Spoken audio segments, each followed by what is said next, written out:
SRA आणि पंतप्रधान आवास योजना यांना गती दिली पाहिजे। खरं तर अध्यक्ष महोदय, SRA मध्ये काय होतंय की गोरगरिबांना आपण घरं देतोय, पण त्यांचं लाईट बिल जे कॉमन फॅसिलिटी आहेत, पंप आहेत, लिफ्ट आहेत, हे परवडत नाही। त्यामुळे SRAच्या कायद्यामध्ये संशोधन झालं पाहिजे आणि विकसकावरती हे कंपल्शन केलं पाहिजे की त्यांनी करत असताना, बिल्डिंग कंप्लीट करत असताना त्याच्यावरती सोलरचा प्रकल्प हा केलाच पाहिजे आणि तो विकसकांनी केला पाहिजे आणि ते सगळ्याचा लोड जो आहे तो कॅल्क्युलेट करून तेवढ्या क्षमतेचा सोलरचा प्रकल्प हा SRAच्या बिल्डिंगवर केला पाहिजे, अशी कायद्यात सुधारणा झाली पाहिजे, अशी मी आपल्या मार्फत मागणी करतो। याच्यामुळे काय होईल की त्या लोकांना पुढच्या काळामध्ये जो मेंटेनन्स भरायचा आहे तो मेंटेनन्स कमी होईल।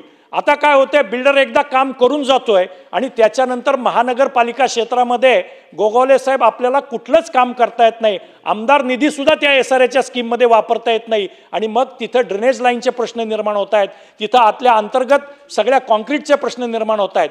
त्याच्यामुळे या गोष्टीसाठी केलं गेलं पाहिजे। अधिक विकासाने मेंटेनन्ससाठी काही पैसे या सोसायटीच्या SRA सोसायटीच्या नावानं बँकेमध्ये FD केले पाहिजेत। ही जर कायद्यात सुधारणा केली तर हे सगळं चांगल्या पद्धतीने होईल।